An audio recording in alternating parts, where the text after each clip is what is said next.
नमस्कार दोस्तों, मैं हूं अमन और आप सभी का बहुत बहुत स्वागत है हमारे YouTube channel the reality Hunt पे।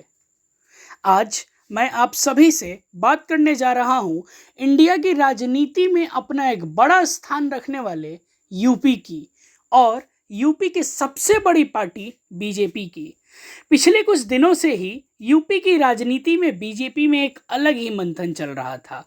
बहुत सी अलग अलग तरह की बातें सामने आ रही थी और उन सब में जो सबसे बड़ी बात बीजेपी के राजनीतिक गलियारे से निकलकर बाहर आ रही थी वो ये थी कि यूपी में बीजेपी दो गुटों में बंट चुका है। यूपी में बीजेपी में अंदर ही अंदर कलह उत्पन्न हो गई है और योगी और केशव प्रसाद मौर्य के बीच में दो गुट बट गया हुआ है। फिर बीच में खबर उड़ी कि बीजेपी योगी को हटाकर केशव प्रसाद मौर्य को सीएम बनाने जा रही है। फिर खबर उड़ी कि केशव प्रसाद मौर्य से उनका पद छीन लिया जाएगा और बहुत सी बातें। पर शाम को इन सभी बातों पर विराम लगा दिया गया है। बीजेपी से किसी भी बड़े नेता या प्रवक्ता ने तो इस बारे में कुछ नहीं कहा है, पर हमें हमारे सूत्रों से ये बात पता चली है।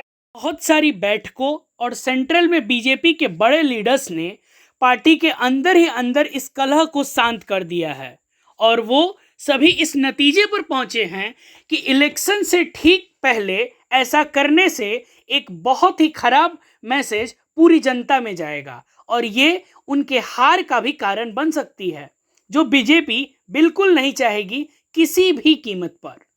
अब सवाल ये पैदा हो रहे हैं कि अगर कलह सच में इतनी बड़ी थी तो इसे शांत किया जाना चाहिए था। इसे बाहर आने क्यों दिया गया? कहीं ये बीजेपी की कोई सोची समझी चाल तो नहीं थी? कहीं ऐसा तो नहीं था कि बीजेपी चारों तरफ इस दूसरी लहर के कारण हो रही जगहंसाई के कारण लोगों का ध्यान भटकाना चाहती थी? कहीं ये एक सोची समझी नई स्ट्रैटेजी तो नहीं थी लाइमलाइट में आने की, या फिर कहें न्यूज के हाईलाइट में बने रहने की कोई नई चालाकी? अब ये सारे सवाल उठने लगे हैं और ये बेहद लाजमी भी हैं।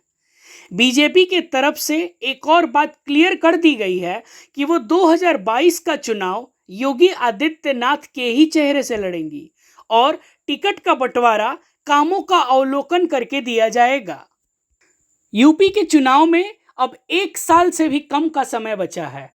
ऐसे में जब कोई भी अपोजिशन पार्टी अभी तक कोई भी स्ट्रैटेजी या विचार नहीं तैयार कर रही है, बीजेपी ने माहौल बनाना शुरू कर दिया है। आशा करते हैं आपको ये वीडियो पसंद आई हो। अगर ये वीडियो पसंद आई हो तो आप इसे लाइक करें, शेयर करें और हमारे चैनल को सब्सक्राइब करना ना भूलें। धन्यवाद।